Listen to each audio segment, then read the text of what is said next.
Mrs. Rittenhouse. Yoo-hoo. Wow. Oh, Captain Spaulding, how are you? Tell me, are you alone?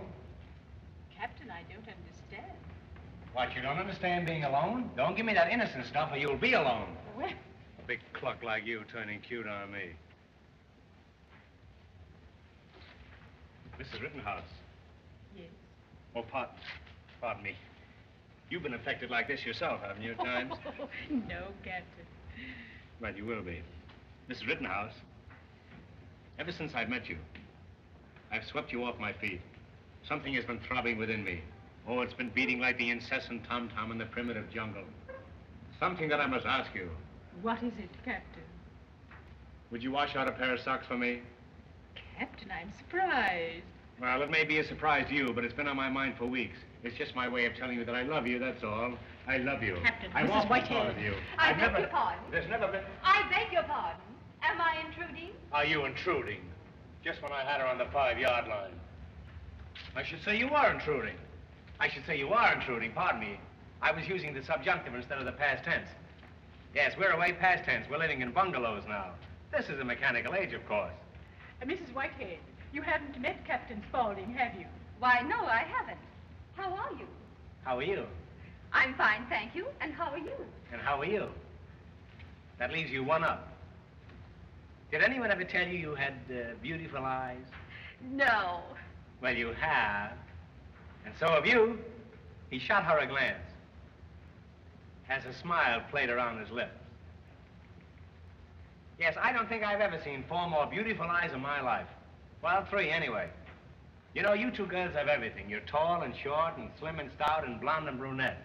And that's just the kind of a girl I crave. We 3 would make an ideal couple. Why, you've got beauty, charm, money. You have got money, haven't you? Because if you haven't, we can quit right now.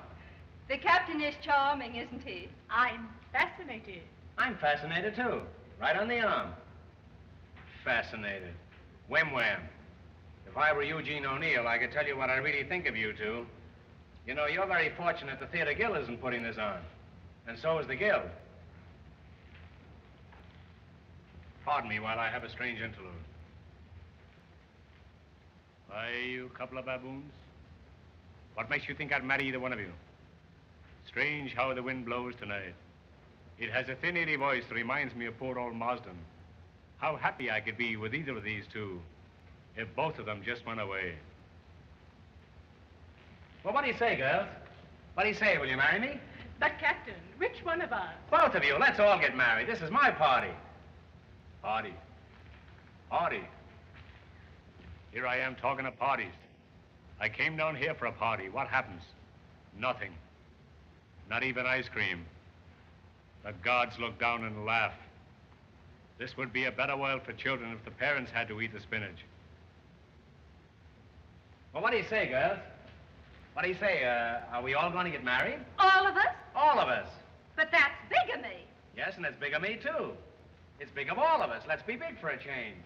I'm sick of these conventional marriages. 1 woman and 1 man was good enough for your grandmother, but who wants to marry your grandmother? Nobody. Not even your grandfather. Think of the honeymoon, strictly private. I wouldn't let another woman in on this. Well, maybe 1 or 2, but no men. I may not go myself. Are you suggesting companionate marriage? Well, it's got its advantages. You could live with your folks, and I could live with your folks. And you could sell full-up brushes. Living with your folks. Living with your folks, the beginning of the end. But I am dead yesterday, shutting out beautiful tomorrows. Hideous stumbling footsteps creaking along the misty corridors of time. And in those corridors I see figures. Strange figures. Weird figures.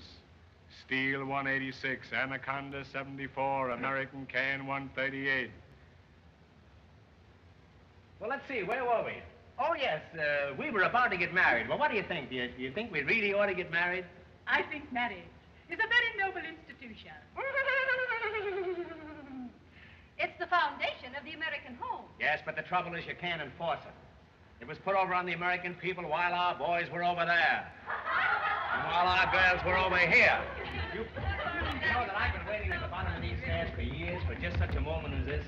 Why, Captain, where are you going? I'm sorry, ladies. I'm sorry, but I'm afraid we're going to have to postpone the wedding for a few days.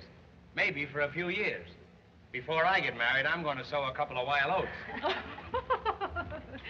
The captain's so amusing. Isn't he charming?